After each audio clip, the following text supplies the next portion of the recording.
Again good morning dear students. I doctor Satish Mewada. हम लोग अब कंटिन्यू करते हैं इसी वीडियो को, स्टैटिक्स और क्वांटिटेटिव मेथड के वीडियो को। हम लोगों ने इससे पहले देखा कि डाटा को हमने कलेक्ट किया, ऑर्गेनाइज किया, क्लासीफाई किया, प्रेजेंट किया, मीन मीडियन मोड देखे। अब डाटा को हम क्या अगला पढ़ेंगे, सैम्पलिंग और हाइपोथेसिस। सैम्पलिंग और हाइपोथेसिस, डाटा जो कलेक्ट किया है उसके लिए बहुत इंपॉर्टेंट टर्म होती है सैम्पलिंग और हाइपोथेसिस। सबसे पहले हम सैम्पलिंग देखते हैं। What is sampling? सैम्पलिंग का मतलब होता है यूज़ करना। जो डाटा हम लाए हैं उसमें से कौन सा डेटा यूज़ करें, हमारे काम का कौन सा है, किसको हम पहले प्रेफरेंस दें। ठीक है, हम लोग 2010 के डेटा को दें कि 2011 को दें, मेल को दें कि फीमेल को दें। ठीक है, हम लोग और जो डेटा लाए वो सही है या गलत है। ठीक है, या हम जो पर्पस चाहते हैं जिस डेटा से वो हमारा पूरा होगा कि नहीं होगा। ये सब चीज़ें हम सैम्पलिंग और हाइपोथेसिस में देखेंगे। सैम्पलिंग का मतलब होता है कि हम लोग किस डेटा को उठाएं। तो सैम्पलिंग दो तरह की होती है। अगर क्वेश्चन आता है कि सैम्पलिंग, तो प्रोबेबिलिटी और नॉन प्रोबेबिलिटी। प्रोबेबिलिटी का मतलब संभावना और प्रोबेबिलिटी का मतलब था संभावनाएं। ठीक है, तो इस सैम्पलिंग का मतलब होता है कि भाई डेटा कौन सा उठाएं। तो पहला होता है इसका फर्स्ट कि सिंपल या रैंडम। ठीक है, तो वो कह रहा है कि डेटा को यूज़ करने का, सैम्पलिंग का मतलब मैं बहुत इजी वर्ड बताता हूँ, यूज़ कैसे करना है। ठीक है, कौन सा डेटा उठाना है। तो कह रहा है पहली मेथड होती है सिंपल या रैंडम। रैंडम का मतलब होता है हम किसी भी डेटा को उठा लें। मैंने जैसे एक क्लास में गया मैं डेटा कलेक्ट करने के लिए। ठीक है, डेटा कलेक्शन की पहली मेथड है प्राइमरी और सेकेंडरी। तो मैं प्राइमरी मेथड पे क्या, और क्लास में गया और मैंने, ठीक है, मैंने पूछा कि इस क्लास में कितने बच्चे हैं। उसने कहा सर 50 बच्चे हैं।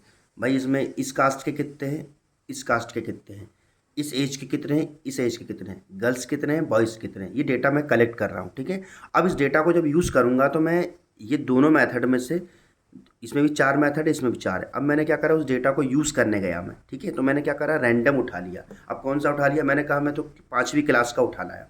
सीधे एकदम। रैंडम का मतलब होता है किसी को भी उठा लेना, कोई भी डेटा उठा लेना। मतलब जो आप डेटा कलेक्ट करके लाए उसमें से कोई भी अपनी मर्जी से, जो आपकी मर्जी चाहे, जो मन चाहे वो डेटा उठा लिया, उसे कहते हैं रैंडम सैम्पलिंग।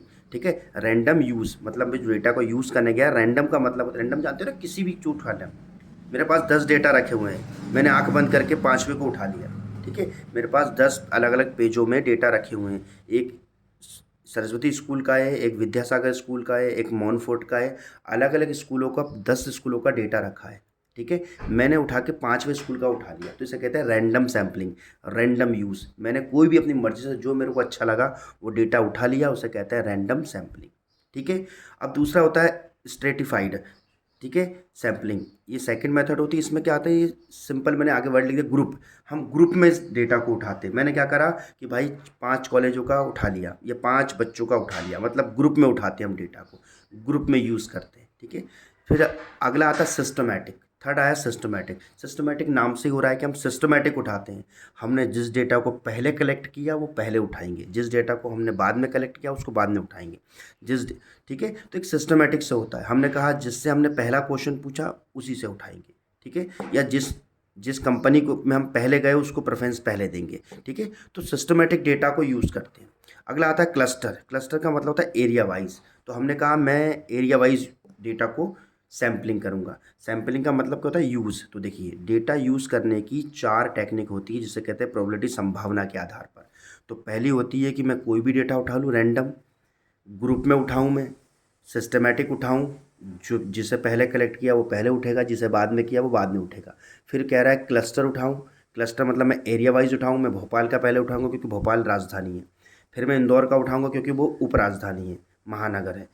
ठीक है, एमपी के लिए। ठीक है, क्लियर है। अब होता है नॉर्म प्रोबेबिलिटी के हिसाब से। तो वो कह रहा है उसके हिसाब से फिर 4 तरह के आ गए डेटा उठाने का।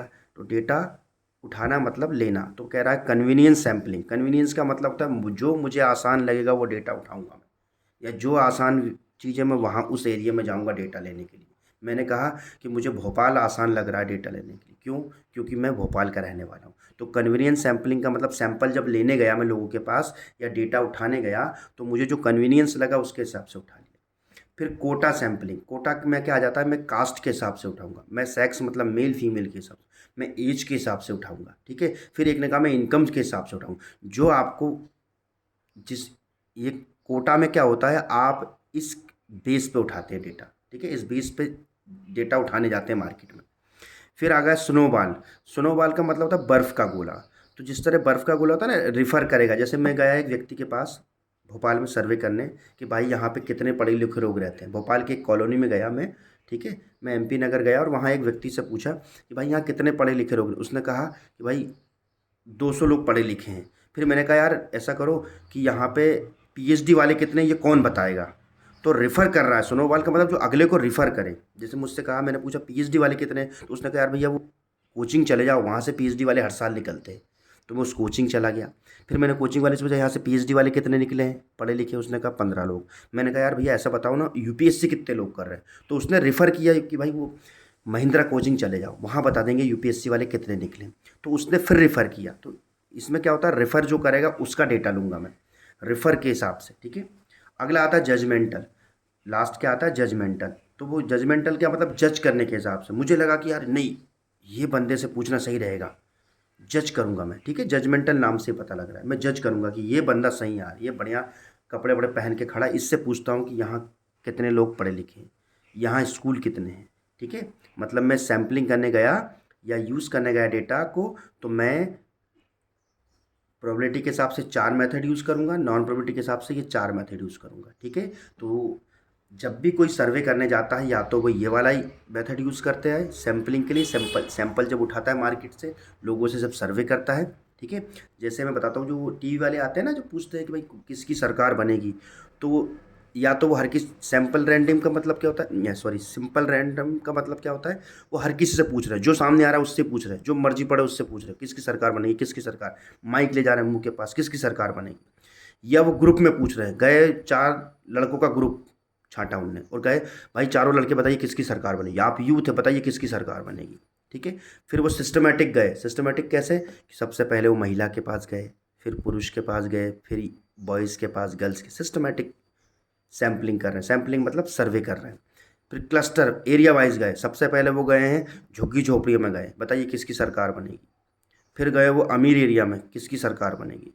फिर गए वो मिडिल क्लास एरिया में, किसकी सरकार बनेगी, ठीक है। अब नॉन प्रोबेबिलिटी के हिसाब से, कन्वीनियंस के हिसाब से। कन्वीनियंस मतलब उसे लगा कि मैं बिहार का हूँ तो बिहार में ही सैम्पलिंग कर लेता हूँ, उसे लगा मैं विदिशा का हूँ तो विदिशा में ही सैम्पलिंग कर लें। अपने कन्वीनियंस के हिसाब से वो सैम्पलिंग करें। सैम्पलिंग मतलब लोगों से पूछने गया है या डेटा उठाने गया है, ठीक है। अब कोटा सैम्पलिंग। कोटा में क्या करेगा, वो कास्ट वाइज जाएगा। भाई बताइए इस कास्ट के लोग किसको वोट देंगे, बताइए इस उम्र के लोग किसको वोट देंगे। फिर सुनोवाल, उसने कहा कि भाई ऐसा बताइए यार इधर उसको वोट देने वाले किधर मिलेंगे। उसने कहा भाई रेफ़र किया कि इसको वोट देने वाले किस एरिया में मिलेंगे। उसने कहा भाई उस एरिया में इसी पार्टी को वोट देते, उस एरिया में चला गया। जजमेंटल के हिसाब से जज करेगा, वो दिमाग लगाएगा, थोड़ी देर सोचेगा यार इस एरिया में जाता हूँ यार, मैं यहाँ से अच्छा डेटा मिलेगा। समझ गए मेरी बात। तो सैम्पलिंग का मतलब होता है डेटा उठाने के लिए हमें इतने सोच विचार करते हैं। अब आता है hypothesis, last topic. What is hypothesis. Hypothesis का मतलब होता है एक इसके इसे हिंदी में कहते हैं परिकल्पना, या एक होते हैं कि हमारा अ, भविष्यवाणी। सिंपल सी बात है, भविष्यवाणी। बहुत अच्छा वर्ड यूज़ कर रहा हूँ। हाइपोथेसिस का मतलब होता है भविष्यवाणी कर रहा हूँ। मैंने भविष्यवाणी की, ठीक है। मैंने भविष्यवाणी की कि इस बार, अच्छा मैं बार बार पॉलिटिकल पार्टी की बात इसलिए कर रहा हूँ क्योंकि वो ट्रेंडी है तो आपको ईजी समझ में आए। मैंने भविष्यवाणी की कि सोहन के नंबर 50 से ऊपर नहीं आएंगे। ये मेरी भविष्य हाइपोथेसिस, मेरा हाइपोथेसिस क्या है मेरा, कि सोहन ये जो है इसके 50 से ऊपर नंबर नहीं आएंगे, मैं गारंटी देता हूँ, ठीक है। तो हाइपोथेसिस का मतलब होता है भविष्यवाणी करना। अभी भविष्यवाणी 2 तरह की होती है, ठीक है। मतलब परिकल्पना या भविष्यवाणी 2 तरह की होती है। पहली होती है नल हाइपोथेसिस, ये हमेशा पॉजिटिव रहती है। इसको डिनोट करते हैं H0 से। हाइपोथेसिस मतलब H और 0, ये हमेशा पॉजिटिव रहती है, ठीक है। और दूसरी होती है अल्टरनेटिव हाइपोथेसिस, ठीक है। ये इसके विपरीत रहती है। इसको H1 से डिनोट करते हैं, H1 से। ध्यान रखना, हाइपोथेसिस का मतलब क्या होता है, सर भविष्यवाणी होती है। मैंने भविष्यवाणी कर दी, जैसे वो टीवी में नहीं बोलते कि नहीं 50 सीट से ज़्यादा नहीं आएगी इस पार्टी की। तो अगर उसने कहा 50 सीट से ज़्यादा नहीं आएगी, ये पॉजिटिव होती है, ठीक है, ट्रू और पॉजिटिव। उसने कहा 50 सीट से ज़्यादा नहीं आएगी। अब लोग गए, सर्वे किया, रिजल्ट आया, उसके बाद पता पड़ा उसकी 60 आ गई, तो ये हाइपोथेसिस फेल हो गया और अल्टरनेटिव हाइपोथेसिस सिलेक्ट। इन दोनों में से एक हाइपोथेसिस सिलेक्ट होता है, एक रिजेक्ट ऑटोमेटिक हो जाता है। जैसे मैंने कहा कि इस पार्टी की 50 से ज़्यादा सीटें नहीं आएंगी। अभी कौन सा हाइपोथेसिस किया मैंने, पॉजिटिव था मैं, ट्रू और पॉजिटिव, ठीक है। तो मैंने कहा नल हाइपोथेसिस, तो मैंने कहा यहाँ लिख देता हूँ H0, ये RTP, ये RTP कोई पार्टी है, ठीक है। RTP पार्टी की 50 से ज़्यादा सीटें नहीं आएगी, ये मेरा नल हाइपोथेसिस है, ये मेरी भविष्यवाणी है कि इस पार्टी की 50 से ज़्यादा सीटें नहीं आएंगी। चुनाव हुआ, सब हुआ, लोगों ने वोट डाले और इसकी सीटें आ गई 70 इसी पार्टी की। तो नल हाइपोथेसिस रिजेक्टेड और अल्टरनेटिव हाइपोथेसिस सिलेक्टेड। समझ गए मेरी बात को। तो भविष्यवाणी होता है, हम डेटा में भी ऐसी भविष्यवाणी करते हैं। जैसे मैं गया और एक गांव का सर्वे किया और मैंने कहा इस गांव में 50% लोग पढ़े लिखे हैं, मतलब पॉजिटिव हूँ मैं, 50% लोग पढ़े लिखे हैं। तो मैंने भविष्यवाणी क्या की, हाइपोथेसिस क्या किया, H0 मतलब null hypothesis is equal to 50% people are educated in this village, ठीक है। अब मैंने करा, ठीक है। तो अगर ये 40 हो गया तो भी मेरी भविष्यवाणी गलत हो गई, अगर ये 60 हो गया तो भी भविष्यवाणी गलत हो गई, अगर ये 50 और 49 और 51 रहा तो मेरा ये वाला सिलेक्ट होगा, ये रिजेक्ट हो जाएगा, ठीक है। तो हाइपोथेसिस का मतलब क्या होता है सर, ये एक तरह की भविष्यवाणी होती है फ्यूचर को लेके, ठीक है। हम जो डेटा कलेक्ट करने जाते हैं या हम जो स्टैटिक्स कर रहे हैं या जिस पर्पस के लिए हम डेटा कलेक्ट कर रहे हैं उसके बारे में हम या तो ये कह सकते हैं ये है। अगर हमने कहा कि नहीं, ठीक है, अगर हमने अपोजिट बात की, मान लो ये रिजेक्ट हो गया तो ये सिलेक्ट होगा, ये सिलेक्ट हो गया तो रिजेक्ट होगा, ठीक है। एक ऑटोमेटिक रिजेक्ट हो जाता है दोनों में से, ठीक है। ये पॉजिटिव रहता है चीज़ों को लेके और ये उसके अपोजिट बात करता है, ठीक है। और हाइपोथेसिस क्यों लेते हैं, और हाइपोथेसिस चेक करने के हमारे पास कई पैरामीटर्स होते हैं, कई टेस्ट होते हैं इसमें, स्टैटिक्स में, ठीक है। Thank you so much student, I hope ये वीडियो आपके लिए हेल्पफुल होगा। Kindly like, share and subscribe. और आप लोग, मेरा मोबाइल नंबर है, ठीक है, अगर कोई प्रॉब्लम हो तो उस पर कॉन्टैक्ट करें, 9993419950। I doctor Satish Mewada, professor. Thank you so much, have a good day.